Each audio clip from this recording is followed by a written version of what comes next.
बिस्मिल्लाहिर्रहमानिर्रहीम। स्टूडेंट, आज का जो हमारा टॉपिक है वो कोफिशिएंट ऑफ वेरिएशन से रिलेटेड है। बिकॉज हमने कोफिशिएंट ऑफ वेरिएशंस को डिस्कस किया था स्टूडेंट कि हमारे पास कोफिशिएंट ऑफ वेरिएशन बेसिकली क्या है। कोफिशिएंट हमने जिस तरह मेजर ऑफ डिस्पर्जन पढ़ा है तो इसमें हमने दो मेजर ऑफ डिस्पर्जन की टाइप्स पढ़ी है। एक एब्सोल्यूट डिस्पर्जन होता है और एक रिलेटिव डिस्पर्जन होता है। हमने पढ़ा था कि एब्सोल्यूट डिस्पर्जन जो कि मैंने इंट्रोडक्शन में पढ़ाया था कि एब्सोल्यूट डिस्पर्जन में जो आपकी वैल्यूज होती हैं, यूनिट्स जो होते हैं वो सेम रहते हैं, लेकिन रिलेटिव में आपके यूनिट्स नहीं बल्कि रेशियोज और कोफिशिएंट्स यूज हो रहे होते हैं। तो जो कोफिशिएंट ऑफ वेरिएशन है it's relate to measure of relative measure of dispersion, तो वो रिलेट करती है रिलेटिव मेजर ऑफ डिस्पर्जन। अब ये हमारे पास सबसे मेन चीज थी कि ये जरूरी क्यों है, इसे यूज क्यों करते हैं। तो जब आपने कंपेयर करना होता है डेटा के अंदर वेरिएबिलिटी को, उसके लिए हम यूज करते हैं कोफिशिएंट ऑफ वेरिएशन। अच्छा, जरूरी नहीं है कि जब आपके पास क्वेश्चन आएगा तो उसमें बताया जाएगा जी आपने कोफिशिएंट ऑफ वेरिएशन या सीवी लगाना है, इसका एब्रीविएशन जो है वो सीवी है, कोफिशिएंट ऑफ वेरिएशन का। अब ये जरूरी नहीं है कि वो आपको क्वेश्चन में बताएंगे, आपको वो ये भी कह सकते हैं कि two datas are given, two sets of data are given, कोई भी दो उन्होंने डेटा के सेट्स गिवन होंगे और वो आपसे पूछ सकते हैं कि in which what is the more consistence. ठीक है कि आपके पास मोर कंसिस्टेंस, तो कंसिस्टेंसी चेक करने के लिए, वेरिएबिलिटी चेक करने के लिए हम यूज करते हैं कोफिशिएंट ऑफ वेरिएशन। अब मोर कंसिस्टेंस कौन सा है ये हमारे पास आ जाता है बिकॉज कंपैरिजन आ गया टू डेटा ऑफ सेट्स में। तो मोर कंसिस्टेंट जिसमें वेरिएबिलिटी कम होगी, जिसका आंसर लेस आएगा as compare to other data, तो जिसका आंसर लेस आएगा वो मोर कंसिस्टेंस होगा, उसमें वेरिएबिलिटी भी कम होगी। अब यहाँ हमारे पास आ जाता है कोफिशिएंट ऑफ वेरिएशन। इससे रिलेटेड हम एग्जांपल्स करेंगे। फार्मूला आप पढ़ चुके थे फॉर द सैंपल्स डेटा के लिए एंड पॉपुलेशंस डेटा के लिए आप प्रीवियस लेक्चर्स में। अब जिसका आंसर लेस आएगा वो आपके पास होगा मोर कंसिस्टेंट डेटा। अब इसकी एग्जांपल्स करते हैं ताकि आपको फर्क पता चले कि हमने कोफिशिएंट ऑफ वेरिएशन कैसे फाइंड करना है और इसका बेसिकली मेथड क्या है और क्यों यूज करते हैं। एग्जांपल्स आपके पास फर्स्ट है कि calculate coefficient of variation and coefficient of standard deviation from the following frequency distribution. अब उन्होंने दो चीजें कह दी हैं, एक तो कोफिशिएंट ऑफ स्टैंडर्ड डिविएशन, एक कोफिशिएंट ऑफ वेरिएशन। आपको y गिवन है, f गिवन है। अब हमने फाइंड करना है। देखिए कोफिशिएंट ऑफ स्टैंडर्ड डिविएशन जो आपने पीछे पढ़ा है ना कि स्टैंडर्ड डिविएशन बेसिकली क्या होता है, तो जो कोफिशिएंट ऑफ स्टैंडर्ड डिविएशन पढ़ा है वो आपके पास होता है standard deviation divided by mean. और ये मैं प्रीवियस लेक्चर्स में आपको पढ़ा चुकी हूँ। कोफिशिएंट ऑफ वेरिएशन जो भी आप पढ़ रहे हो, अब यहाँ पे हमने दो चीजें आपने मीन फाइंड करनी है, एक मीन और एक स्टैंडर्ड डिवीएशन। अब आपको y गिवन है, f इट्स मीन कि आपको फ्रीक्वेंसी डेटा गिवन है, आपको ग्रुप डेटा गिवन है। अगर फ्रीक्वेंसी इन्वॉल्व ना होती तो देन अनग्रुप डेटा। अब ग्रुप डेटा गिवन है इट्स मीन आपने फ्रीक्वेंसी को साथ में लेके चलना होगा। तो एफ वाई आपको गिवन है जो कि 0 1 2 3 4 आपके पास है। एफ आपको गिवन है 17 9 6 5 3 आपके पास है। अब हमने मीन फाइंड करना है ना, तो अगर फ्रीक्वेंसी आपने जिस मेजर ऑफ डिस्पर्जन में पढ़ा था कि जब हमने मीन फाइंड करना होता है और है भी फ्रीक्वेंसी का डेटा, तो आप किस तरीके से यूज करते हो फार्मूला। आपने अपने फार्मूले में आपको रिक्वायर्ड है F Y and F Y. अब वाई भी गिवन है, एफ भी गिवन है, आप सिंपल इनको मल्टीप्लाई करो और डिवाइडेड बाय एफ करो तो आपके पास ये आंसर आ जाएगा।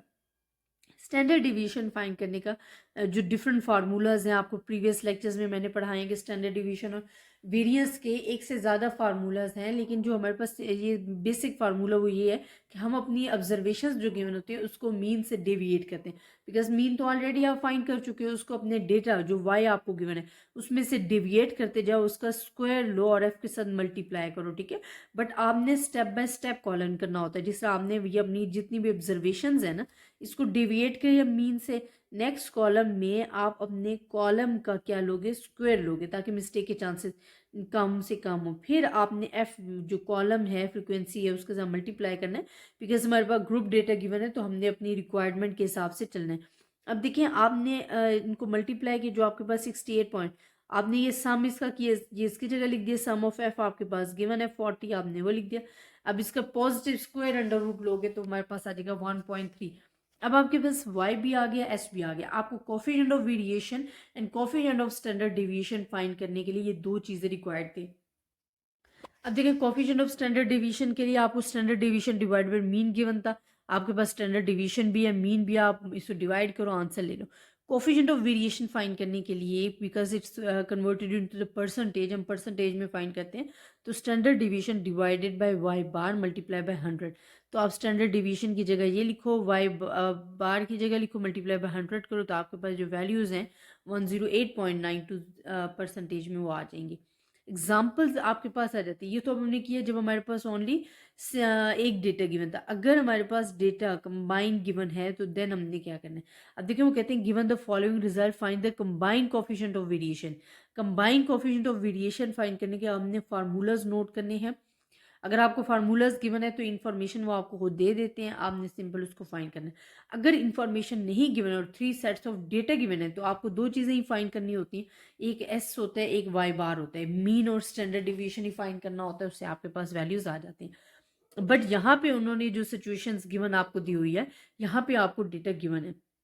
यहाँ पे N1 N2 N3 आपको गिवन है, S1 S2 standard deviation 3 given है, y बार 1 y बार 2 y बार 3 गिवन है। अब आपने क्या करना है, कंबाइंड मीन फाइंड करना है। कंबाइंड मीन क्या है कि हमने अपनी वैल्यूज, ये जो फार्मूलाज है आपके पास N1 y बार, जिस तरह हम 2 के लिए कंबाइंड मीन के लिए करते थे ना, 3 के लिए भी सेम होगा, 4 के लिए भी सेम होगा। सिर्फ हमारे पास N4 y bar 4 divide by plus N4 क्या इजाफा हो जाएगा, बाकी आपके पास फार्मूला सेम रहेगा। अब आपको इन्फॉर्मेशन ईच एंड एवरीथिंग तो गिवन है, आप अपने फार्मूले में पुट करो। और यहाँ भी सेम, देखिए यहाँ हमारे पास क्या होता है, जिस तरह आप सिंगल के लिए फाइंड करते हो ना, यहाँ आप ट्रिपल के लिए आपको फाइंड करना पड़ेगा। आपको एस बार का स्क्वायर 1 प्लस वाई बार माइनस वाई बार कंबाइंड। देखिए हम क्या करते थे, अपनी ऑब्जर्वेशंस में से मीन को डेविएट करते थे, because in which we have the more than two और मोर देन 2 मीन्स है, तो हमें कंबाइंड मीन फाइंड करना पड़ेगा। अब हमारे पास जो इन्फॉर्मेशन है ना, वो आपके पास मीन माइनस कंबाइंड मीन है। अब आपने कंबाइंड मीन में से क्या करना है, डिविएट करना है। जब आप डिविएट करो तो इसका स्क्वायर लो, बाकी आपके पास स्टैंडर्ड डिविजन्स गिवन है। ये आपके पास फार्मूला याद रखने का इजी मेथड है। आपने क्या है कि S1 की जगह S2 लगा देना, फिर 3 लगा देना, अगर 4 है तो इसको मजीद बढ़ा देना और प्लस N4 कर देना। इसी तरह अब आपके पास 3 वैल्यूज गिवन थी ईच एंड एवरी। आपको वाई बार गिवन है, कंबाइंड मीन अभी आपने फाइंड कर लिया, ठीक है। y1 गिवन है, y2 गिवन है, y3 बार गिवन है, N1 N2 N3 गिवन है, S1 का स्क्वायर S2 का स्क्वायर S3 का स्क्वायर गिवन है। आप सिंपल फार्मूले में पुट करो, आपके पास आंसर आ जाएगा। अब हमने कोफिशिएंट ऑफ वेरिएशन फाइंड करना है ना, फार्मूला सेम रहेगा, सिर्फ हमारे पास यहाँ जो स्टैंडर्ड डिविएशन कंबाइन वाला आएगा और वाई बार भी कंबाइन वाला आएगा, जैसे हमने अभी फाइंड किया। आप इसे फाइंड करोगे तो आंसर आ जाएगा। ये स्टूडेंट 2 मेथड हैं कि अगर सिंगल वैल्यू आ जाती है कोफिशिएंट ऑफ वेरिएशन फाइंड करने के लिए तब क्या करना है, और अगर 2 से ज़्यादा combined coefficient of variation find करना है तो तब आपने इस फार्मूले को फॉलो करना है। और मेजॉरिटी समटाइम ऐसा भी होता है कि आपको 2 डेटा सेट्स गिवन होते हैं और आपको कहा जाता है कि आपने बताना है कि मोर कंसिस्टेंसी किस में पाई जाती है। तो उसके लिए आपको दोनों का अलग अलग कोफिशिएंट ऑफ वेरिएशन फाइंड करना होगा, फिर जिसका आंसर सबसे लेस होगा वो आपके पास मोर कंसिस्टेंट होगा। तो ये आपके पास एग्जांपल्स थी कोफिशिएंट ऑफ वेरिएशन से रिलेटेड, और इनसे रिलेटेड आपने एक्सरसाइज के क्वेश्चंस भी करने हैं। और आई होप स्टूडेंट आपको ये समझ भी आया होगा। अगर आपको फिर भी किसी भी किस्म की कन्फ्यूजन है, आप मुझसे डिस्कस कर सकते हो। ज़्यादा से ज़्यादा स्टूडेंट्स के साथ शेयर कीजिएगा। अपनी दुआओं में याद रखिएगा। अल्लाह हाफिज़।